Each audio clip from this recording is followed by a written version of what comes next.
Սերժ Սարգսյանը աշխատանքային այցով մեկնել է Լեռնային Ղարաբաղի Հանրապետություն։ Բակո Սահակյանի եւ Արցախի երկրորդ նախագահ Արկադի Ղուկասյանի հետ նախագահն այցելել է սահմանագծի մի շարք հատվածներ, տեղում ծանոթացել զինվորների ծառայության ընթացքին եւ տիրող իրավիճակին։ Նույն օրը հայկական երկու պետությունների ղեկավարները մայրաքաղաք Ստեփանակերտում խորհրդակցություն են անցկացրել Պաշտպանության բանակի բարձրագույն սպայական կազմի հետ եւ քննարկել բանակաշինությանն առնչվող հարցերի լայն շրջանակ։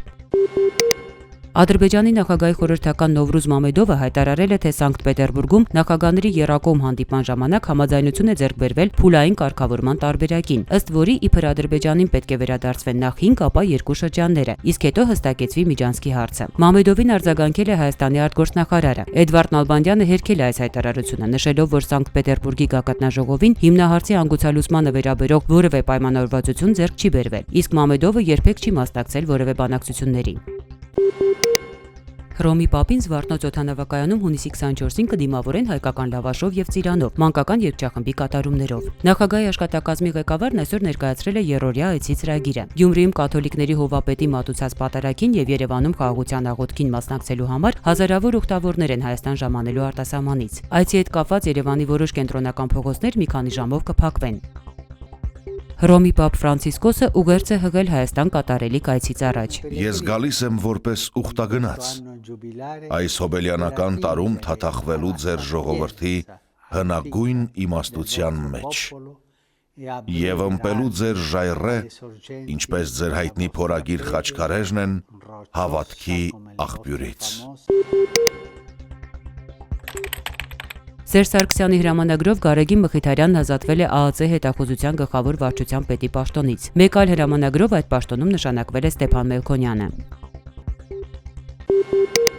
Ժիրայր Սեֆիլյանը կալանավորվել է։ Ձերբակալման վերջնաժամկետը դեռ չլրացած դատախազը կալանքի միջնորդություն էր ներկայացրել։ Դատարանում միջնորդությունը քնդել են մի քանի ժամ։ Նիստն ուղեկցվել է միջադեպերով։ Բաքում հավաքված Սեֆիլյանին սատարողներից երկու կնոջ Սյուզան Սիմոնյանին եւ Անուշ Կարապետյանին բերման են ենթարկել։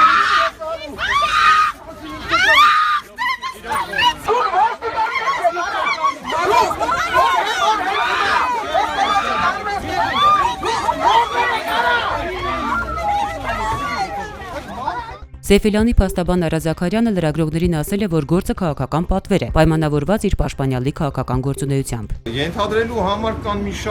շարք պատճառներ եւ մասնավորապես այն հանգամանքը, որ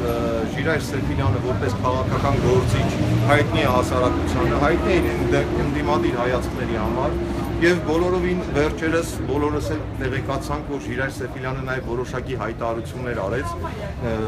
Լեռնային Ղարաբաղի Հանրապետության որոշ տարածքների հանձնելու վերաբերյալ։ Ժիրայր Սեֆիլյանին ազատ արձակելու պահանջով բողոքի ակցիաներ են լինելու Հայաստանում, ասել է հիմնադիր խորհրդարանի անդամ Գարեգին Չուկազյանը։ Վերաբերյալ զենքերին, ես խորհուրդ կտամ, որ իրեն գնան իսկաների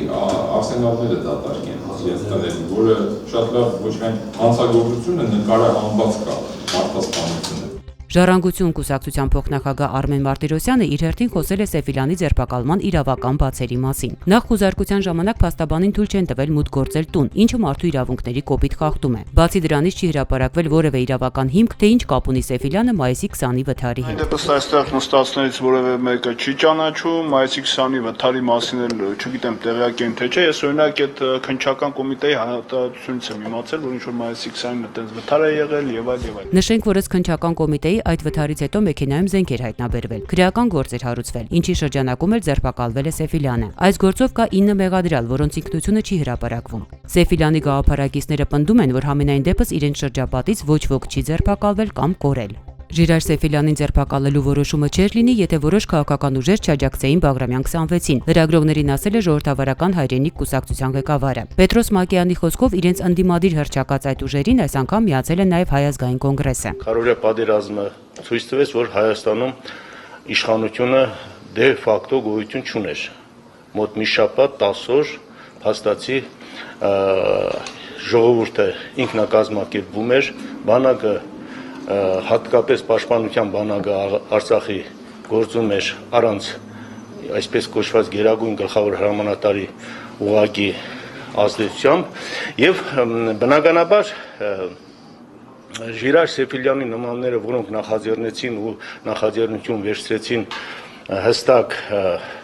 հանձնած տարածքները հետ վերցնելու, բացահայտելու տարածքների չափը չէր կարողանա հանդուրժվել հայտնի դեմքի Բաղրամյան 26-ը զբաղեցած անձի կողմից։ Սեֆիլյանի դեմ մեղադրանքը քաղաքական հալածանքի համարում նաև նրա համախոհ ակտիվիստ Գևորգ Սաֆարյանը, որը իր դեմ ներկայացված ոստիկանի դեմ բռնություն գործադրելու մեղադրանքը նույնպես համարում է քաղաքական հետապնդում։ Այսօր դատական հերթական նիստին Սաֆարյանը հայտարարել է, որ Հայաստանում այդպես են վարվում բոլոր նրանց հետ, ովքեր պայքարում են արդարության համար։ Ըստ մեղադրանքի Սեֆիլյանը կազմակերպել է մի խումբ անձանց կողմից ապօրինի զենք եւ զինամթերք ձեռք բերելը, փոխադրելը, դրանք տարբեր վայրերում պահելը, համապատասխան հրամանի դեպքում օգտագործելու նպատակով։ Ըստ քննչական կոմիտեի առաջադրված մեղադրանքը հիմնավորվել է խմբի անդամների խոստովանական ցուցմունքներով։ Հունիսի 26-ին Իսրայելը եւ Թուրքիան որոշել են հայտնել երկու պետությունների միջև տարաձայնությունների կարգավորման եւ մինչեւ 2016-ի հուլիսը հարաբերությունները լիածավալ վերականգնելու մտադրության մասին, հայտնում է Հուրիեթը։ Ըստ աղբյուրի ամենամոտ ժամանակներս կվերականգնվի համագործակցությունը երկու երկրների միջև պաշտպանական եւ էներգետիկ ոլորտներում եւ կվերսկսվի համատեղ զորավարժությունների անցկացումը։ Հիշեցնենք, որ երկու պետությունների միջև հարաբերությունները խոր ճգնաժամի մեջ էին հայտնվել 2010-ին, երբ Իսրայելը գրավել էր այսպես կոչված ազատության նավատորմը, որը գնում էր Գազայի շրջափակումը ճեղքելու։ Գործողության ընթացքում զոհվել էին Թուրքիայի 9 եւ ԱՄՆ-ի 1 քաղաքացի։ Գեղարքունիքի մարզի Վարդենիս քաղաքում այսօր պայթյունի հետևանքով երիտասարդ տղամարդ է մահացել։ Նախնական տեղեկություններով ինքնաշեն պայթուցիկից։ Համաքաղաքացիների խոսքով 32-ամյա Գրիշա Շաբոյանը տանը պայթուցիկներ էր պատրաստում։ Չարենցավանում աշխատանքի ժամանակ 50-ամյա տղամարդն ընկել է շինարարական կռունկի հարթակից եւ մահացել։ Դեպքը տեղի է ունեցել Ասկե գրուպի գործարաններից մեկում։ Հարուցվել է քրեական գործ։ Դժբախտ դեպք է տեղի ունեցել Հարավկովկասյան երկաթուղու Երևանի լոկոմոտիվային դեպոյում։ 53-ամյա Վաչագան Մխիթարյանը երրորդ հարկից ընկել է եւ մահացել։ Քրեական գործ է հարուցվել աշխատանքի անվտանգության պահպանման կանոնները խախտելու հոդվածով։ Հարավկովկասյան երկաթուղուց հայտնել են, որ տղամարդը ներկարար էր, ընկել է վերանորոգման աշխատանքների ժամանակ։ Բացահայտվել է Գյումրիում օրերս կատարված մոր եւ որդու սպանության դեպքը։ Ոստիկանությունը պարզել է, որ 80-ամյա Սիրիկ Հակոբյանին եւ 56-ամյա Սարգիս Հակոբյանին սպանել են։ Կասկածյալը Գյումրիի բնակիչ նախկինում դատված 41-ամյա Գոր Խաչատրյանն է։ Նա մեղադրվում է մորն ու որդուն մուրճով եւ ապակե տարաներով հարվածելու եւ սպանելու մեջ, թե ինչու ոստիկանությունը առայժմ չի հաղորդում։ Գոր Խաչատրյանը ձերբակալված է։ Այսօր արժևորվել է միայն ռուբլին, դոլարը, եվրոն եւ ֆունտը արժեզրկվել են։ Դոլարի փոխարժեքը կազմել է 475, ռուբլյունը 7.44, եվրոյինը 537, իսկ ֆունտինը 698 դրամ։